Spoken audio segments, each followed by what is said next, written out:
Namaste, girls. We come to the second lecture of ISLM model. And as we have already done the meaning and we have discussed the components of ISLM model, we now move further to the derivation of the IS and LM curves. अभी तक हम लोगों ने ISLM model में इन बातों की चर्चा की है कि किस लिए ये मॉडल स्थापित की गई है, किसकी प्रतिक्रिया रही है, किसके प्रति रही है ये प्रतिक्रिया, इन सब बातों की हमने चर्चा की है। इसके घटकों के बारे में भी चर्चा की है जिसके आधार पर इस मॉडल को हिक्स एवं हैंसन ने एक संपूर्ण रूप प्रदान किया है। तो आइए अब हम लोग द्वितीय चरण के लेक्चर पर आते हैं जिसमें हम लोग IS तथा LM अलग अलग कर्व यानी वक्रों का किस तरह से निर्धारण होता है इसको समझें। So first we come to IS curve. इस रेखा चित्र के अनुसार आप देख सकते हैं कि किस प्रकार प्रतिष्ठित सिद्धांत से IS वक्र को हम प्राप्त करते हैं। According to this given figure that you can see on your screen, we will see how the IS curve is determined with the help of the classical theory as its base. इस चित्र से स्पष्ट होगा कि विभिन्न आय स्तरों पर जैसे कि Y1, Y0 या Y2 के स्तर पर बचत वक्र जो कि SY1, Y0 और Y2 से दिखाया गया है, बचत वक्र को, सेविंग्स कर्व को, कैसे हर एक बिंदु पर निवेश वक्र जिसे ID से दिखाया गया है, इस निवेश वक्र को काटती है बचत वक्र और अलग अलग ब्याज की दर स्थापित होती है या निर्धारित करती है। In this given figure, we have two panels. In the first panel, you will see that the savings curves SY1, Y2, and Y0 cut the investment curve at three different points. So it forms three different equilibrium points, thereby determining three different levels of rate of interest. At different levels of rate of interest, which is shown in the second panel, different levels of income is generated in a nation or economy as a whole, which we call as national income. दूसरे panel में आप देख रहे हैं कि rate of interest के विभिन्न स्तरों पर राष्ट्रीय आय के अलग अलग स्तर स्थापित होते हैं। तो इसको पहले हम लोग इस तरह से समझते हैं। Let us first understand this curve. निवेश को हम स्थिर मानते हैं और ये निवेश स्वायत्त निवेश ही माना जाता है। It is kind of an autonomous investment if we see it in a broader perspective. मान लेते हैं कि इनिशियल लेवल ऑफ सेविंग्स जो है वो SY0 वक्र द्वारा दिखाया जाता है। At this level the rate of interest is 5%। Okay, जैसे ही सेविंग्स बढ़ता है यानी SY1 हो जाता है तो rate of interest falls down to 3%। ऐसा इसलिए होता है कि जब सेविंग्स बढ़ जाती है और निवेश स्थिर रहती है तो रेट ऑफ इंटरेस्ट घट जाएगी। So the equilibrium is at a lower position. उसी तरह से जब रेट ऑफ इंटरेस्ट को हम हाई देख रहे हैं उसकी वजह ये है कि सेविंग्स घट जाती है। So when savings are decreasing but investment demand is there, so investment demand is constant. लेकिन सेविंग्स क्या है, पूर्ति होती है मुद्रा की और सेविंग्स के जरिए ही इन्वेस्टमेंट को हम लोग फ्यूल करते हैं। वी गिव इट इम्पेटस और we give it a drive. तो अगर सेविंग्स नहीं होगी तो इन्वेस्टमेंट कहाँ से होगा, राइट? तो इसलिए सेविंग्स जब घट जाती है तो रेट ऑफ इंटरेस्ट बढ़ जाता है क्योंकि मनी की डिमांड और मनी की सप्लाई में असंतुलन पैदा हो जाती है। इस कारण से रेट ऑफ इंटरेस्ट 7% पर इस एग्जाम्पल या चित्र के अनुसार स्थापित होती है। तो अलग अलग सेविंग्स के रेट पर अलग अलग रेट ऑफ इंटरेस्ट तय होगा। At every rate of interest, there will be another level of income. Rate of interest के आधार पर ही राष्ट्रीय आय का भी निर्धारण होगा।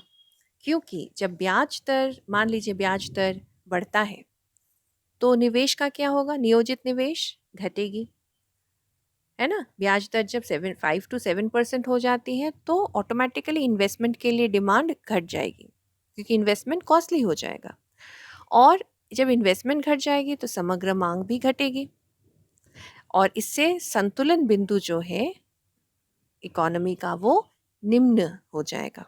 The equilibrium point will come down, और यहाँ पे राष्ट्रीय आय का स्तर भी निम्न होने लगता है। तो इससे हम देख सकते हैं कि रेट ऑफ इंटरेस्ट आर, यानी ब्याज दर और राष्ट्रीय आय में एक विपरीत संबंध स्थापित होता है। जैसे जैसे राष्ट्रीय आय बढ़ती है रेट ऑफ इंटरेस्ट घटेगी, या जैसे जैसे रेट ऑफ इंटरेस्ट घट रही है राष्ट्रीय आय बढ़ रही है, एंड द वाइस वर्सा, इसका विलोमशः। तो इसके कारण जो वक्र हमें मिलता है इसको हम IS यानी इन्वेस्टमेंट सेविंग्स कर्व कहते हैं, IS वक्र। और ये IS वक्र ढलती हुई एक वक्र होगी जो ऊपर की से नीचे की ओर ऋणात्मक ढलान से बढ़ती जाएगी। Okay, so we will come to see what are the main characteristics of this curve. इस वक्र के कुछ महत्वपूर्ण बातें आइए हम समझते हैं। पहला तो ये है कि IS वक्र जो है वो ब्याज दर तथा आय स्तर का संयोगों को दिखाता है, और जिस पर उत्पाद बाजार संतुलन पर होता है। तो हर एक संयोग जो है एक ऐसा संतुलन बिंदु प्रदर्शित करता है जिस पर उत्पाद बाजार संतुलित होता है। सो IS curve shows the different combinations of interest rate and level of income, and at every combination, which is also an equilibrium point, the output market or the goods market is in its equilibrium. Secondly, यह वक्र एक ऐसा वक्र है जिसका ऋणात्मक ढलान होता है, so it has a negative slope. क्योंकि जैसे जैसे मैंने अभी थोड़ी देर पहले कहा कि जिस तरह से ब्याज दर घटती है तो राष्ट्रीय आय बढ़ेगी, और ब्याज दर के बढ़ने पर राष्ट्रीय आय बढ़ेगी। और इसका कारण है निवेश में परिवर्तन, विपरीत परिवर्तन। ब्याज के साथ निवेश का एक विपरीत संबंध होता है। तो ब्याज दर अगर बढ़ती है तो निवेश घटेगा, और ब्याज दर घटती है तो निवेश बढ़ेगा। इसी के कारण IS वक्र का ऋणात्मक ढलान होता है। Thirdly, the smaller the multiplier and the less sensitive investment spending is to changes in the interest rate, the steeper will be the IS curve. तो IS वक्र का जो ढलान होगा वो खड़ा होगा या थोड़ा लेटता हुआ होगा, या गुणक पर निर्भर करता है। यदि गुणक छोटा हो और निवेश का लोच कम है, मतलब निवेश ब्याज दर से ज़्यादा प्रभावित नहीं होता है, बेलोचदार होती है, तो IS वक्र जो है वो खड़ी हुई या उसकी जो ढलान हो वो कम होगी, उसकी ढलान काफ़ी स्टीप होगी। सो it will depend on two factors. The slope of the IS curve will depend on two factors. One is the multiplier size and the elasticity of investment with respect to rate of interest. Fourthly, there will be shift in IS curve whenever there is shift in autonomous investment. If autonomous investment increases, IS curve will shift to the right, because then there will be increase in the income levels as per the levels of rate of interest.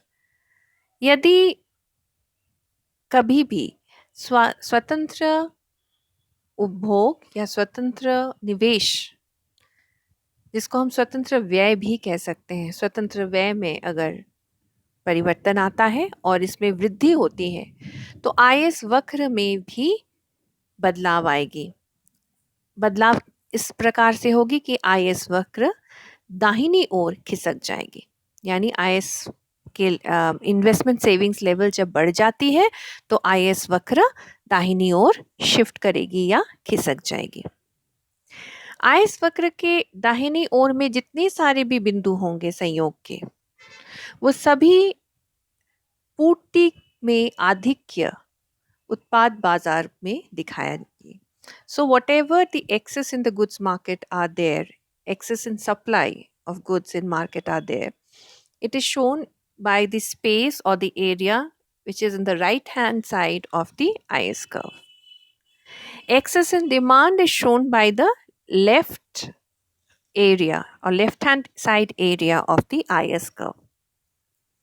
बाईं ओर curve के जितना भी points आपको दिखेगा, there can be numerous अनगिनत बिंदुएं संयोग के हो सकते हैं और ये प्रदर्शित करते हैं बाजार में वस्तुओं की मांग में आधिक्य को।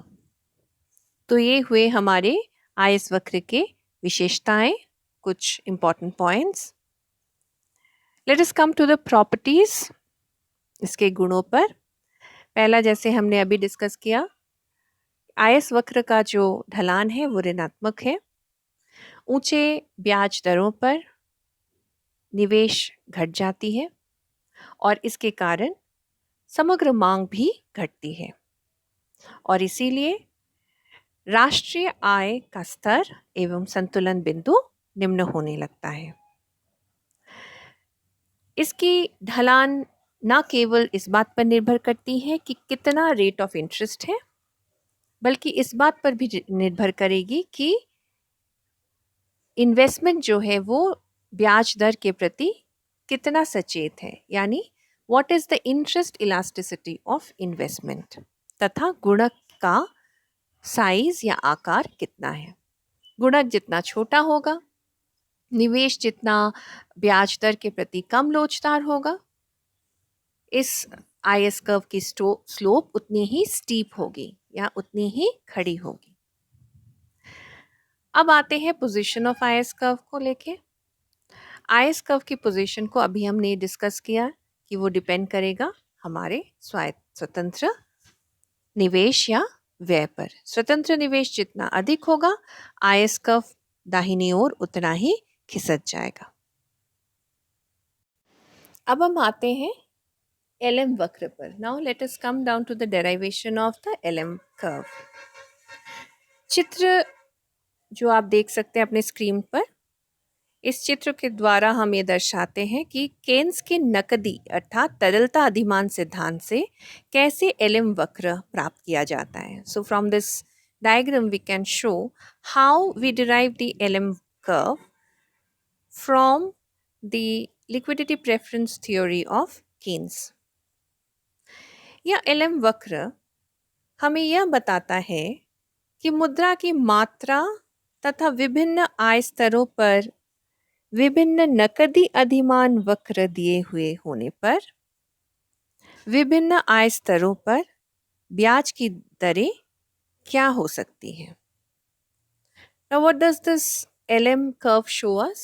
It has been shown in two different panels. First, we are determining the rate of interest, and second, the LM curve. So what does this LM curve tell us? It tells us that with the given amount or quantity of money at different levels of income, how with the different preferences of liquidity at different levels of income, rate of interests are determined. पहले चित्र से ये स्पष्ट है कि जैसे आय बढ़ती है, y1 से y2 होती है या y0 से y1 होती है, नकदी अधिमान वक्र जिसे हम M3 से दिखाते हैं यहाँ पे, और जो स्थिर रहता है, और हम यहाँ पे M से भी दिखा रहे हैं, M D1 D0 and D2 से, जो कि मनी के डिमांड से है, यह शिफ्ट होते जाता है। और मुद्रा की पूर्ति जिसे हम OM3 दिखाते हैं, वो स्थिर रहने पर ब्याज की दरें बढ़ती जाएंगी। अर्थात जब मुद्रा की पूर्ति स्थिर रहती है लेकिन नकदी अधिमान बढ़ता है या घटता है तो रेट ऑफ इंटरेस्ट भी बढ़ेगा या घटेगा। अगर मुद्रा की पूर्ति स्थिर है और नकदी अधिमान बढ़ती है तो रेट ऑफ इंटरेस्ट बढ़ेगी, अगर नकदी अधिमान घटती है तो रेट ऑफ इंटरेस्ट घटेगी। So if the quantity of supply of money is fixed, constant, and the liquidity preference of money increases, then the rate of interest will also increase.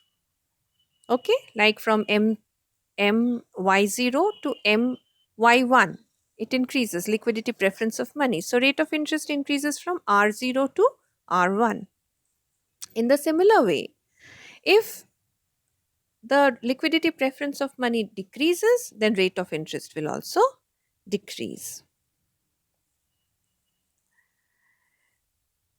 तो हमें ये स्पष्ट होता है कि विभिन्न आय स्तरों पर यानी y1, y0 या y2 पर अलग अलग नकदी अधिमान होंगे, MD0, MD1, MD2 अलग अलग है और इसके कारण अलग अलग ब्याज दर भी स्थापित होते हैं, जैसे R1, R2, R0 अलग अलग होंगे।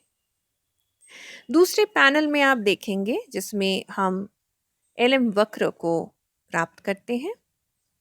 इसमें ये स्पष्ट है कि किस तरह से हम प्रत्यक्ष रूप से विभिन्न आय स्तरों पर अलग अलग ब्याज दरों को दिखाते हैं और इसके सहायता से हमें एक वक्र प्राप्त होती है जिसको हम LM वक्र कहते हैं, यानी लिक्विडिटी प्रेफरेंस ऑफ मनी। तो LM वक्र से हमें निश्चित रूप से ब्याज दर मालूम नहीं होती है, लेकिन हमें आय स्तर का पता चलता है। अगर आय स्तर का पता हो और ब्याज दर का पता हो तो हम LM वक्र को आराम से ग्राफ पर ड्रॉ कर सकते हैं। तो LM वक्र के लिए हमें आय स्तर का पता होना बहुत ज़रूरी है। आते हैं LM वक्र की कुछ विशेषताओं पर नज़र डालते हैं। LM वक्र जो है वो उन संयोगों को दर्शाता है जो ब्याज दर और राष्ट्रीय आय के विभिन्न स्तरों का संयोग होता है और यह हर एक संयोग मनी मार्केट अर्थात मुद्रा बाजार के संतुलन बिंदुएं होती है। दूसरी शब्दों में हम ये कह सकते हैं कि हर एक संयोग जिस पर हम राष्ट्रीय आय और ब्याज दर को दिखाते हैं, ये हर एक बिंदु पर मुद्रा बाजार संतुलन रहेगी। ये वक्र का ढाल जो है वो धनात्मक होगी। It has a upward rising positive slope. ये वक्र उस समय फ्लैट या लेटती हुई होती है यदि मुद्रा के लिए ब्याज की मांग की लोच अधिक है, लेकिन अगर यही लोच कम होती है तो LM वक्र जो है वो खड़ी हुई होगी या लगभग खड़ी हुई रहती है। LM वक्र उस वक्त दाहिनी ओर शिफ्ट करेगी जब बाजार में मुद्रा की स्टॉक या मुद्रा की पूर्ति का स्टॉक बढ़ा दिया जाएगा और जब मुद्रा की पूर्ति घटती है तो ये वक्र बाईं ओर खिसक जाती है। So there will be a shift in this LM curve only when there is a shift or a change in the supply, total supply or stock of money.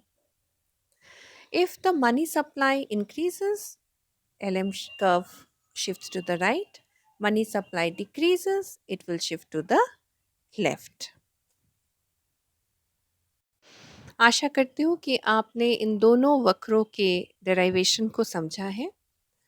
इसके बारे में आपको कोई भी डाउट है, please contact me on the WhatsApp group. Okay, next lecture में हम आगे बढ़ेंगे किस तरह से IS और LM कर्व को एक साथ मिलाकर इस मॉडल का स्पष्टीकरण होता है और उसको हम लोग किस रूप से व्यक्त करते हैं।